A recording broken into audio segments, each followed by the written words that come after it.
TeamPokeColors family, welcome back to the channel, guys. How we doing? How's it going? As of recording, these are not for sale yet, but by the time this video goes up, you guys could purchase your very own custom vintage or modern TeamPokeColors curated, handcrafted custom booster packs. I decided to also lower the shipping price from $7 to $5.55. So if you just buy one pack of either vintage or modern, it will be about $15.50, I believe. I don't know if there's tax on that at all, but I don't think there should be. If there is, then it might just be a couple dollars or two. But today's topic for this video, I was sorting through my vintage cards, and I was thinking, this is kind of how I came to this video. I was just like looking through my vintage cards, and I was actually pulling from this big assortment of cards right here. And in here, if I can find them, are some Neo era cards. These are mostly my EX cards, but there's some Neo era in here, as well as some Gym Challenge and Gym Heroes. And if I can find them, I will go through my thought process. What is this? That's Diamond and Pearl. We got more. Here's what's this? Fossil. We got Fossil here. Base Set 2. Pretty cool. I had this all organized before making the vintage packs, and then I messed around with it a lot and pretty much moved everything around, got it all unorganized. So yeah, here's some Neo stuff. So yeah, I was looking through these cards in my own collection, and there were some Neo cards in here that I have never seen in my entire life before. Like this Gligar, the Seal, like I don't recognize any of these cards, even these Gym Challenge, Gym Heroes cards. Just because I haven't ever opened packs of them, I haven't ever really taken the time to look through them and actually appreciate them for the artwork. And with celebrations, the pull rates are amazing. And I thought at first, I was thinking back to the first announcement of celebrations in the Japanese aspect, with the gold speckled border and this 20 big 25 stamp. You know what I mean? Like I was looking at that, I'm like, oh, that looks a lot cooler than English. I mean, English just has the, McDonald's stamp is what I called it. And I'm like, that's kind of sucks, because Japanese, they always do the special sets a lot cooler than the English sets. But, I was thinking at the same time, after pulling all the cards that I've pulled on the channel and off of the channel, like, because I've opened about 7 of the Zacian pin collection boxes on TikTok, and we got some nice pulls on there too.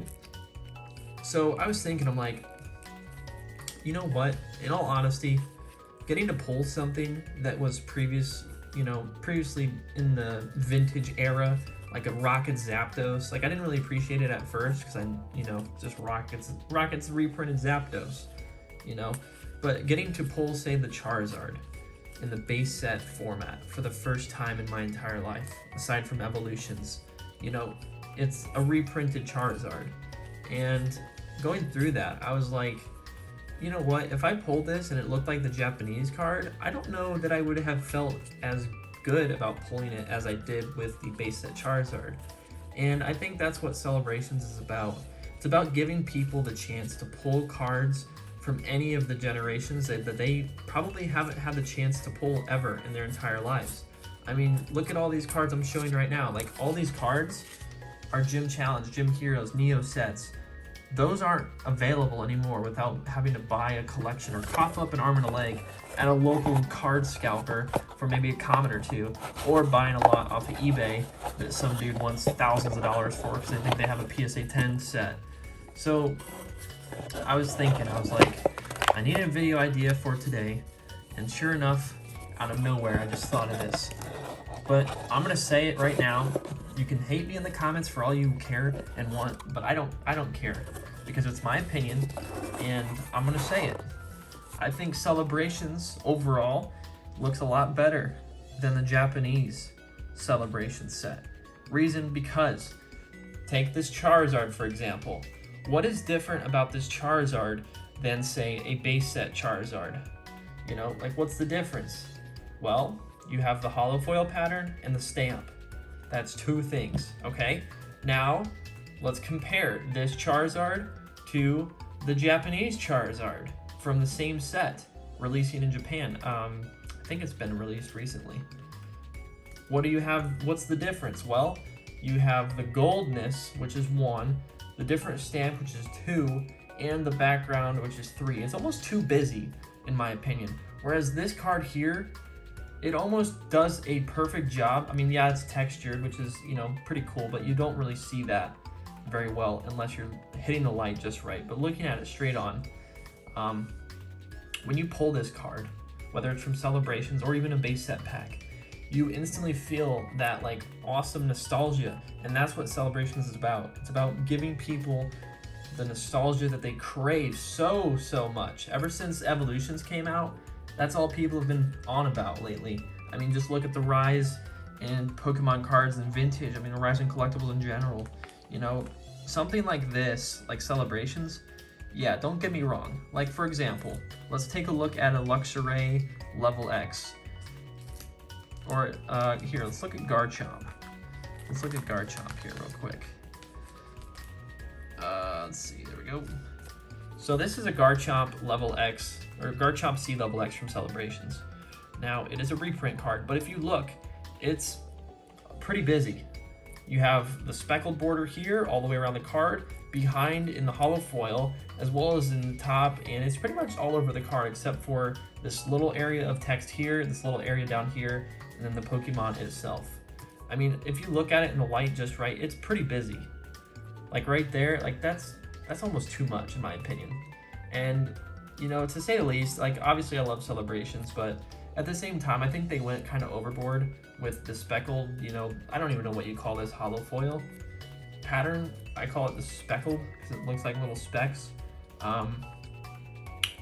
But in the case of the OG boys, like the Charizard, the Venusaur, the Blastoise, you know, the vintage cards that are not like level X, pretty much any of the cards except for the EXs or level Xs, they did a fantastic job with. And the hollow is just subtle enough to give you that sense of nostalgia. Like, for example, in the last video, you know, we pulled the Shining Magikarp right there. What's different about that than the original? The hollow foil pattern and the stamp. That's it, 2 things. But if you come down here and you come all the way over to Gardevoir EX from Delta Species, like, dude, you can't even see the artwork. Like, that is just overboard.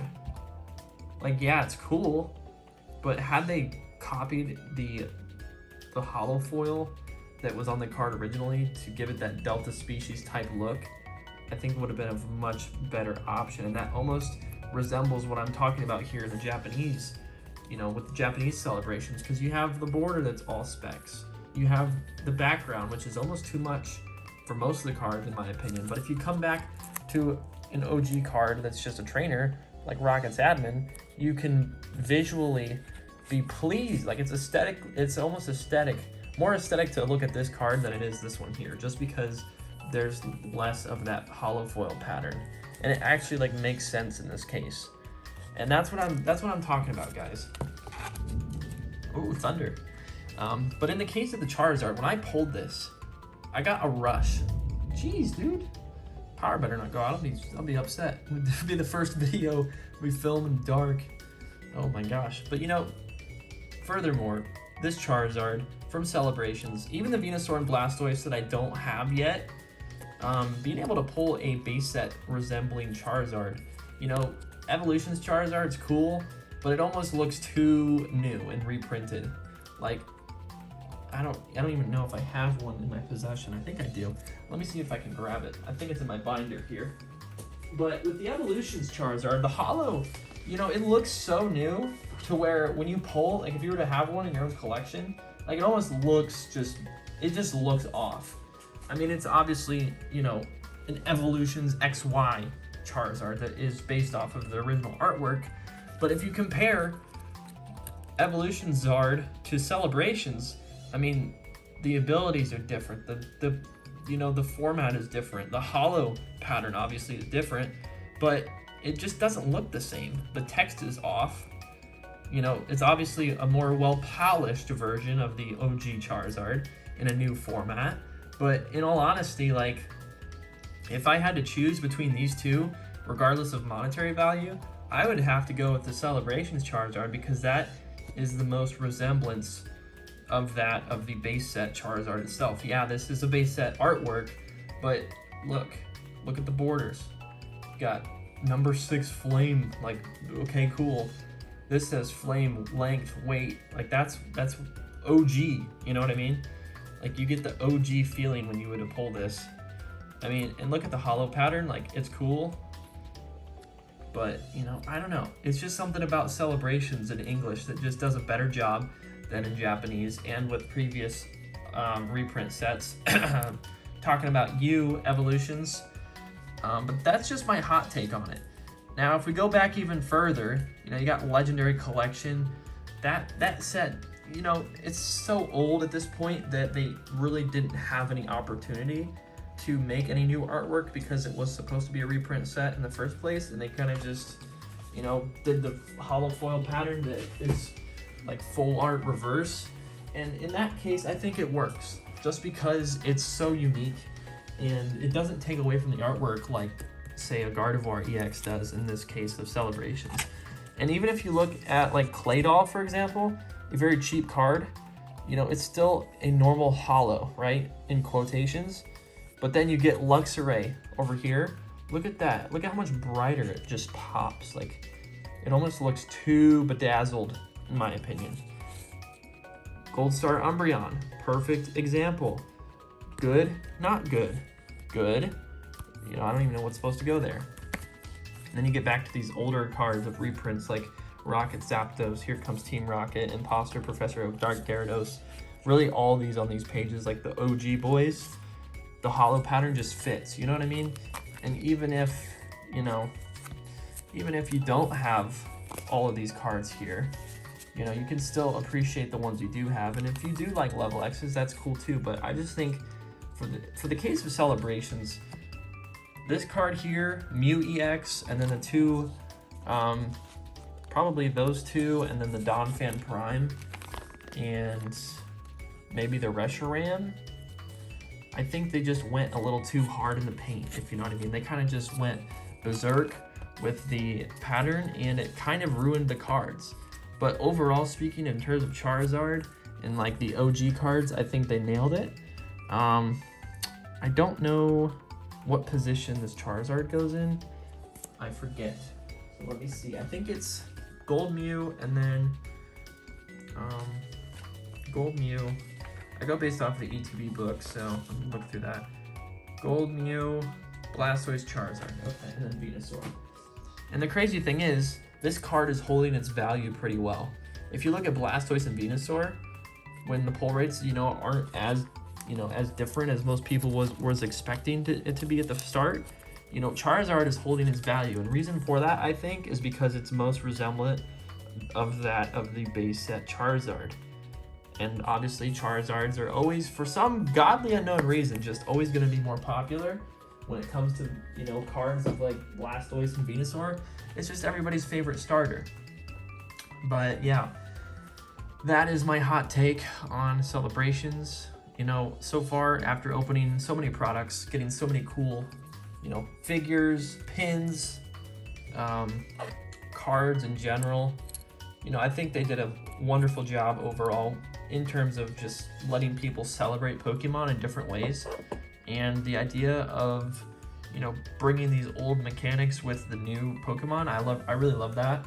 I want to get my hands on the collector's chest, because the Light Toxtricity, the Delta Species Mimikyu, and whatever the other one is, those three are going to be like definitely ones I want to, you know, catch duplicates of, especially because I'm starting to appreciate, you know, I would consider myself a seasoned collector, but after going, Jesus, no, there goes PSA 10 value. But after going through all these cards in the background here, building these custom vintage packs for you guys, you kind of, in a way, like, made me regain my appreciation for the old school cards. I mean, we got 10 packs of just beautiful old school cards that I was looking through the other couple days ago once I was getting these put together. And in all honesty, like, you guys honestly helped me kind of see and appreciate the vintage cards a lot more than I thought I really needed to at that point. And you know, I'm at the point now where it's like, all right, I want to start collecting more, you know, Gym Challenge, Gym Heroes, even Neo sets, just first edition commons. Like, I'm looking on eBay for those types of cards now, thanks to you guys. So I just want to say thank you. And if you do decide to purchase a vintage pack, I hope that you will appreciate the cards in the pack, regardless of the monetary value, because it's, at the end of the day, like, you know, you want to obviously get your money's worth too. But I made sure that obviously, you know, you're going to get some good stuff if you don't get the chase cards. And, you know, on top of that, vintage cards are only going to become more and more scarce, to the point where a PSA 10 common light Flareon from Neo Destiny could be worth thousands of dollars just because, you know, there's not many more in existence or something like that. You know what I mean? You know, with the amounts of celebrations being printed, I'm not worried about, you know, the prices of sealed product going up anytime soon. It's going to be like, I feel like, an evolution situation where, you know, if you want celebrations 2 years down the road from now, you're able to get it, because they're going to keep printing it for, I bet, as long as they're going to, you know, have people that want to buy the products. So that's just my hot take on celebrations. Quick thank you for helping me regain some part of me that was lost in this, you know, spurt of modern collecting ever since pretty much Battle Styles, and even a little bit before that with Shining Fates. You know, everybody was so invested in, you know, modern cards, and I hadn't bought any vintage cards, you know, straight up, except for this previous summer where I was collecting level X's. But I'm gonna start collecting more of the Neo era, more of the Gym Challenge era, Legendary Collections, even Legendary Collection holographics. Like, dude, those just absolutely slap. And, you know, not that I'm moving away from modern as much, but I'm definitely focusing more on the OG old school cards, thanks to Celebrations, and thanks to you guys for supporting me and TeamPokeColors as a whole, as a family. And also, you know, going through the modern cards was pretty cool too, but I look through modern cards almost every day, and it's not very often that I get this bad boy out, sort through everything. And let me just show you guys what I'm talking about, because I don't think you guys understand how huge this is. So you guys already know, let me move this real quick. You guys know about my little 2x2 black binder, right? I've showed it off on TikTok before, I've showed it off on YouTube. We got the Kingdra, you know, we got the spicy boys in here usually. But sorting through all those cards in this thing here, I was able to find some hidden gems. Some of which being first edition commons from Team Rocket, first edition common from Fossil. Moving along, you know, those are alternate arts, pretty cool. This I got from a trade, but I'm gonna start collecting more Legendary Collection holographics. And look at this, guys. I found all of these first editions. Now, they're not English, but they're still first editions. And I found these all sitting in with this just bulk of commons. And there's probably some more hidden in there that I forgot, but check this out. Suicune, first edition, Neo Revelation. We got our boy Morlord up here, first edition. You know, it's just so cool to find hidden gems in your own card collection. And sure enough, I did. Look at all these first editions I found. I mean, yeah, they're not English and it kind of stinks, but they're still first editions. And that's honestly the coolest thing in my opinion. And we still got more. Look at that, there's still more. Check out this, we got a Lugia. A German Lugia from Neo Revelation, first edition. And then another Geodude, Kleinstein. So yeah, these are like awesome, because I usually don't care so much about common first editions, but lately, I'm gonna keep my eyes open. I'm gonna be picking some up on eBay. But yeah, by the time you're watching this video, as of recording, you know, you should be able to purchase any vintage or modern custom packs, and go to the website, link in the description. Go check out what they include if you're kind of on the fence about it. I also lowered, as I previously mentioned, the shipping price from $7 to $5.50, which, you know, kind of helps you guys out in the long run anyways. And, you know, I don't even know why I had it at $7. That's kind of ridiculous. But if you guys even think that, you know, $5.50 is too much, let me know. I will gladly change it, because, you know, shipping is something that I want to make sure, you know, with all the materials that I put into shipping, I want to make sure that, you know, at least it's covered at the end of the day. And, you know, some of these things aren't super cheap. Like, top loaders are kind of hard to come by nowadays. So, you know, I kind of evaluate the material cost into the shipping price as well as the label to ship the items as itself anyways. But yeah, definitely be sure to go check those out. They should be live, posted right now. Once we sell out, we will do, I don't know, something to celebrate, probably do a special video, probably have a thank you video. Yeah, we'll probably not do custom packs again for a while until we hit, you know, one of our huge goals, maybe like 10,000 or 5,000, or, you know, however many subscribers it takes, or however many you guys want. Because I pretty much put it in your hands ever since we got access to doing the YouTube posting thing, which has honestly been pretty cool. I like having the polls and stuff, so if you guys see those on your homepage, leave a comment, say what's up, let me know. But yeah, that's gonna do it for me today, guys. That's my hot take on celebrations and my appreciation for the vintage eras that I will now be focusing on collecting more so. So thank you guys so much for watching. This has been another TeamPokeColors production. Have a great day. Peace. Smash like, subscribe, of course.